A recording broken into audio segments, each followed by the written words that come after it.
So hello and welcome back everyone. उम्मीद करते हैं आप लोग सभी ठीक होंगे। तो आज हम लोग कंटिन्यू करने वाले हैं अपना प्रैक्टिस सेशन और ये है आपका लेक्चर नंबर 3। ऑलरेडी हम लोगों ने 2 लेक्चर कर लिया है इसके ऊपर और जिन लोगों ने नहीं देखा है तो आप जाके देख सकते हो। चलिए, पहला क्वेश्चन हमारे स्क्रीन के सामने ये सर्कल से क्वेश्चन है और इस क्वेश्चन में आपको यहाँ पे गिवन है कि O इज द सेंटर। वो आपका इसमें सेंटर है और एंगल ए बी सी आपको 62 डिग्री दिया हुआ है, जिसमें फाइंड करने के लिए बोल रहा है angle ADC and second angle CAB. चलिए पहला क्वेश्चन सॉल्व करते हैं और हम लोग यहाँ पे निकालने की कोशिश करते हैं एंगल एडीसी। एडीसी कौन सा है भाई? एंगल एडीसी ये वाला है। देखिए तो एंगल एडीसी और एंगल एबीसी में कुछ रिलेशन दिख रहा है। दोनों सेम सेगमेंट में है, angle in the same segment. Angle A D C, A D C equal to angle A B C, A B C. दोनों क्या है? सेम सेगमेंट में है, इन सेम सेगमेंट। दोनों क्या है? सेम सेगमेंट में है। अगर दोनों सेम सेगमेंट में है तो इसका मतलब दोनों का एंगल भी इक्वल होगा। तो देयरफॉर एंगल यहाँ पे ए डी सी का जो होगा वो कितना होगा?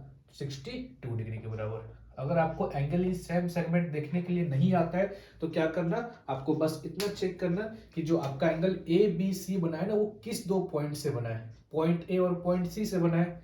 एंगल ए बी सी जो बना है पॉइंट ए और पॉइंट सी से बना है। सेम अगर यहाँ पे देखोगे ना, एंगल ए डी सी भी जो बना है आपका पॉइंट ए और पॉइंट सी से बना है।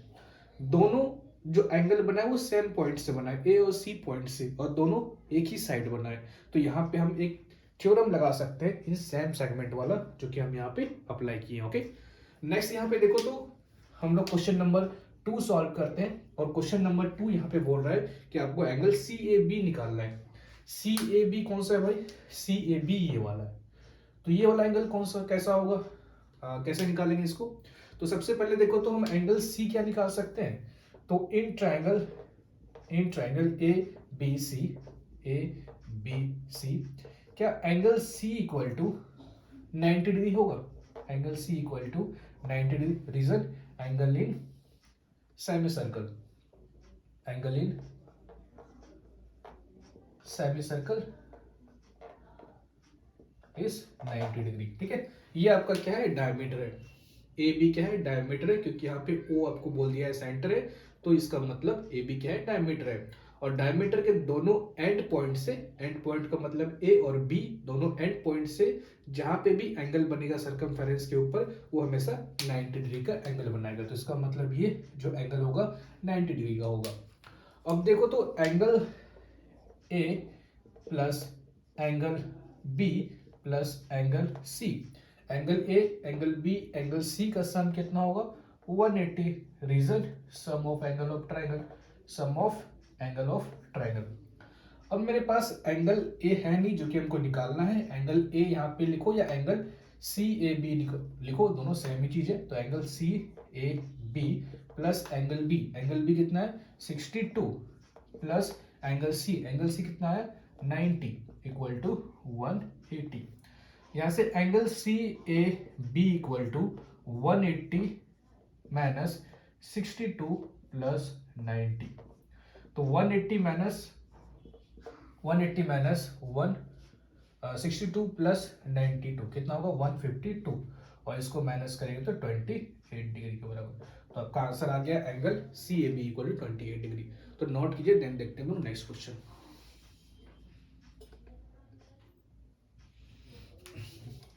चलिए क्वेश्चन नंबर 2 सॉल्व करते हैं और क्वेश्चन नंबर 2 ये भी आपका सर्कल से, और इसमें आपको गिवन है कि ए बी 9 सेंटीमीटर है और पी ए 7.5 सेंटीमीटर है, पी सी 5 सेंटीमीटर है। और आपको इसमें प्रूव करना है कि ट्राइंगल पी ए बी और पी सी डी दोनों क्या है? सिमिलर है। नेक्स्ट आपको फाइंड करना है length of C D. Okay, तो ये 2 क्वेश्चन है। आप अगर ट्राई करना चाहते हो तो एक बार ट्राई कर लो, अदरवाइज मैं सॉल्यूशन यहाँ पे प्रोवाइड कर दे रहा हूँ आपको। तो कैसे सॉल्व होगा ये? तो अगर यहाँ पे देखिए इन ट्राइंगल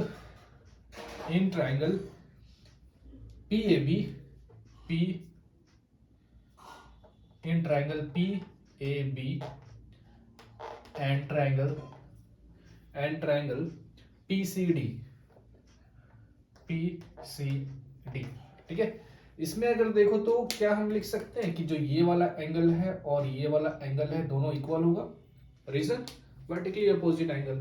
तो यहाँ पे लिखो कि angle APB, APB is equal to angle CPD, CPD।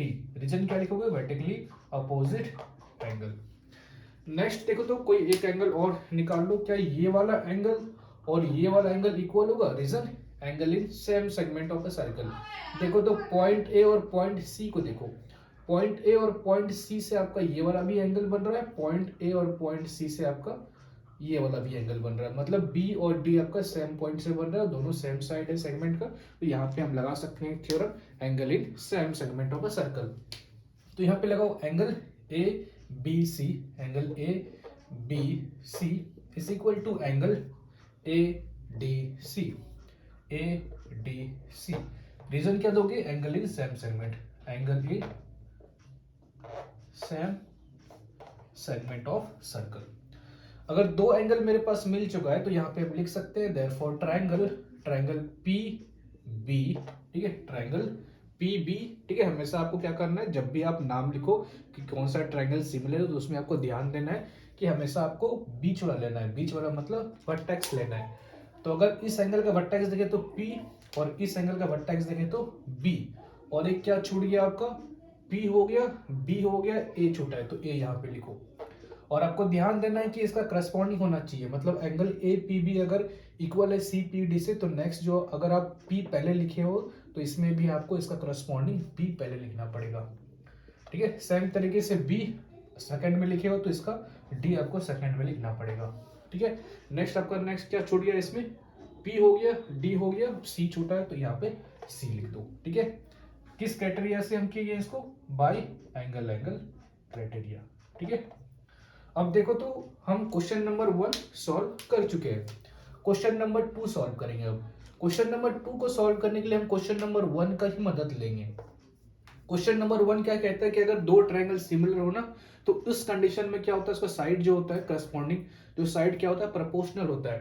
तो करस्पॉन्डिंग साइड यहाँ पे कौन सा है, एक है आपका, अगर इसमें पहला दो चूज करो तो इसमें भी पहला दो चूज करना पड़ेगा, तो ये करस्पॉन्डिंग साइड है आपका, तो PB बाई PD। नेक्स्ट इसमें अगर लास्ट टू चूज करते हो तो इसमें भी लास्ट टू चूज करो, तो BA और DC ये दोनों करस्पॉन्डिंग होगा। अगर P और A सेलेक्ट करते हो फर्स्ट और थर्ड तो इसमें भी आपको P और C सेलेक्ट करना पड़ेगा, ये क्या होगा, करस्पॉन्डिंग होगा। अब जो आपके पास वैल्यू है वैल्यू पुट करते जाओ, क्या क्या वैल्यू है मेरे पास, PB का वैल्यू है देखो तो P ये है आपका और B ये नहीं है तो छोड़ दो, PD है मेरे पास, P ये है, D है, इसका भी नहीं है। क्या BA है मेरे पास, B ये है, A है, जी बिल्कुल है, 9 है। और बाकी बात क्या, CD है मेरे पास, C ये है, D है, नहीं है CD, ठीक है, यहाँ पे लिखो PD। अब क्या PA है मेरे पास, P ये है और A है, बिल्कुल है 7.5। क्या PC है मेरे पास, PC कहाँ गया, P ये है और C ये बिल्कुल है 5 सेंटीमीटर।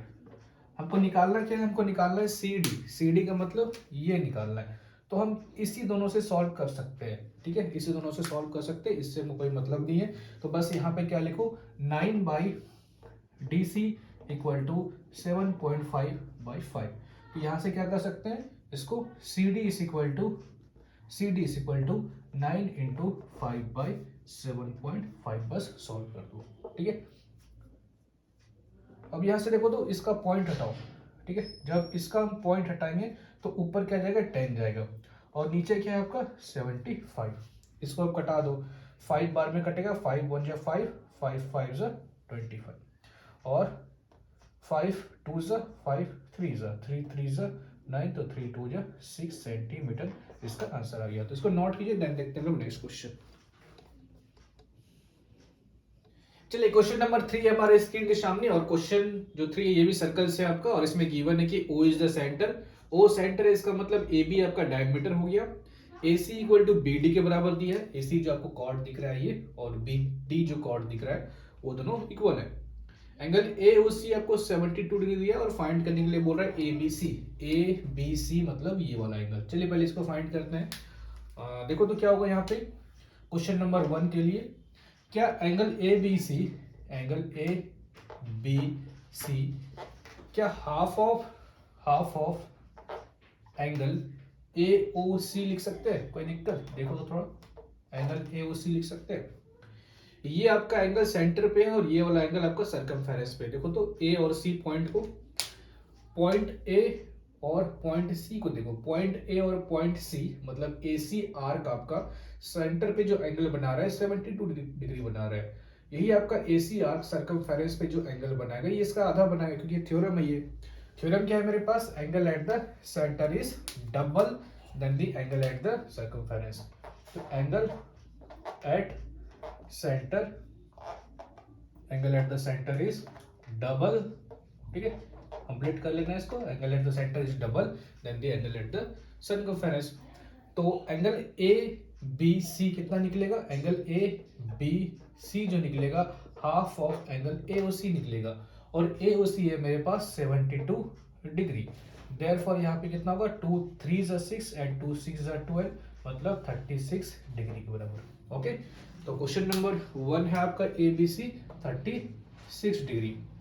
अब एंगल BAD निकालते हैं। तो B ये है आपका, A ये है और D आपका ये है, मतलब ये वाला एंगल आपको निकालना है। ठीक है, तो ये वाला एंगल तो इजी है। यहाँ पे बस जो आपको दिया हुआ है कि AC इक्वल टू BD के बराबर है, इसी का आपको यूज करना है। सेकेंड में देखो तो आपका जो आर्क है ना वो इक्वल है। ठीक है, मतलब AC जो है BD के बराबर दिया हुआ है। AC इक्वल टू BD के बराबर दिया है, दोनों कॉर्ड है और कॉर्ड इक्वल है तो इसका मतलब आर्क भी इक्वल है। ठीक है, कॉर्ड इक्वल है तो आर्क भी इक्वल है। आपने क्लास 9 में पढ़ा होगा कि अगर कॉर्ड इक्वल होता है तो आर्क भी इक्वल होता है। ठीक है, और AC arc equal to BD arc. ठीक है, अगर आर्क इक्वल होता है ना तो वो सर्कमफेरेंस पे जो एंगल है इक्वल बनाता है। तो देयरफॉर यहाँ पे हम लिख सकते हैं कि angle A B C is equal to angle BAD ठीक है, एंगल BAD। अब देखो तो आपको यहां से ABC मिल चुका है 36 डिग्री। ठीक है, देयरफॉर यहां से लिख दो angle BAD is equal to 36 degree के बराबर। ठीक है, एंगल ABC कितना निकला? 36 डिग्री। तो एंगल BAD भी 36 डिग्री निकलेगा। रीजन आर्क आपका सेम है। अगर आर्क सेम होता है तो एंगल भी सेम होता है। ठीक है, आर्क सेम। ठीक है, आर्क अगर सेम होगा तो आपका एंगल भी क्या होगा? इक्वल होगा। नेक्स्ट देखो तो थर्ड नंबर के लिए हम लोग क्या करेंगे? थर्ड नंबर में आपको फाइंड करना है यहाँ पे एंगल ABD। एंगल ABD कौन सा है? देखो तो ABD मतलब इस बार आपको पूरा निकालना पड़ेगा यहां से लेकर यहां तक। ठीक है, तो क्या करेंगे? देखो तो सबसे पहले हम यहाँ पे यूज करेंगे इन ट्रायंगल ABD का। ABD में मेरे पास एंगल BAD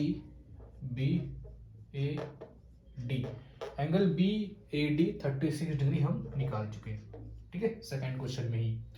और एंगल आपका ADB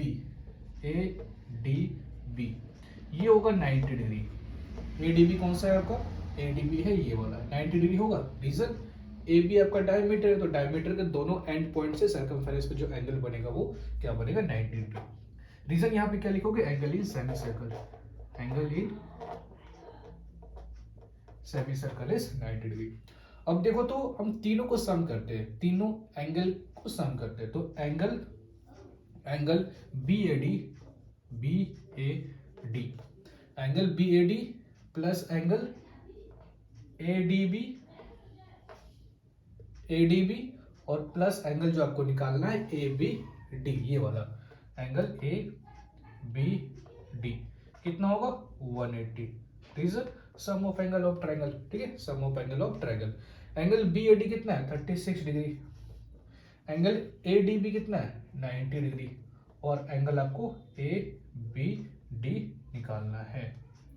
तो therefore angle A B D जो होगा कितना होगा 180 माइनस कर दो कितना 90 प्लस 36 126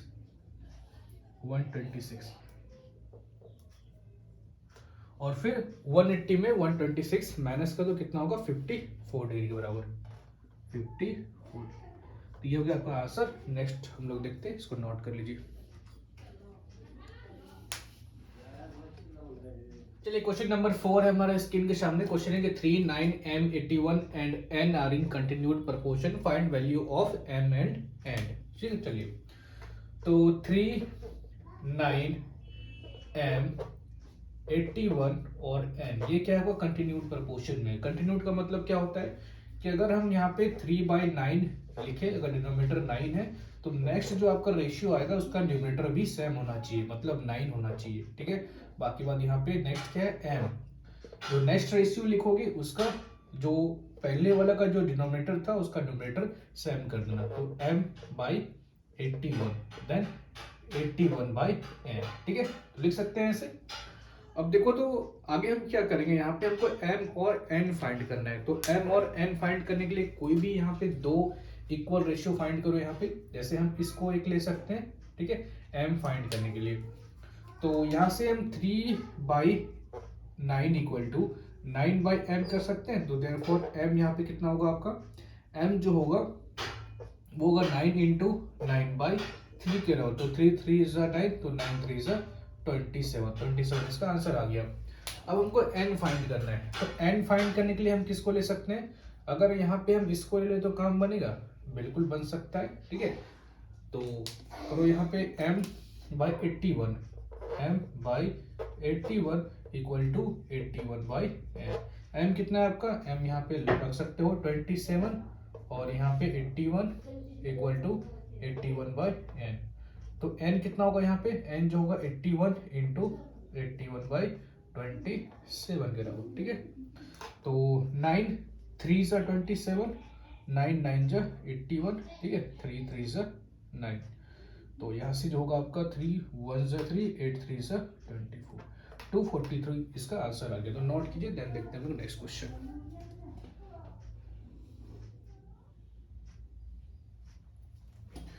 चलिए ये लास्ट क्वेश्चन है आपका और यहाँ पे सॉल्व करना है आपको। सॉल्व फॉर x, और यहाँ पे आपको दिया हुआ है इन इक्वेशन की 3 - 2x is greater than or equal to x plus 1 - x/3 greater than 2x/5 and x belong to real number.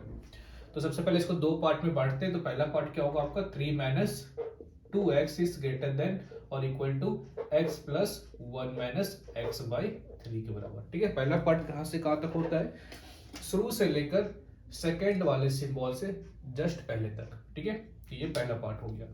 दूसरा पार्ट कहां तक होगा इसमें, दूसरा पार्ट जो होता है आपका फर्स्ट वाले सिंबल्स के बाद लास्ट तक। ठीक है, फर्स्ट वाले सिंबल से लास्ट तक।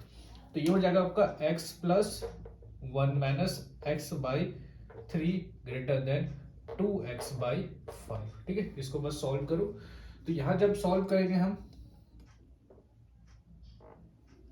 तो ये कितना होगा आपका 3 - 2x greater than or equal to, यहाँ पे एलसीएम लेते हैं 3, तो ये होगा आपका 3x प्लस 1 - x के बराबर। चलिए यहाँ पे नेक्स्ट स्टेप क्या करेंगे, दोनों साइड हम 3 से मल्टीप्लाई करते हैं। तो मल्टीप्लाइंग बाय 3, तो यहाँ पे होगा आपका 3 into 3 - 2x greater than or equal to 3x plus 1 - x के बराबर।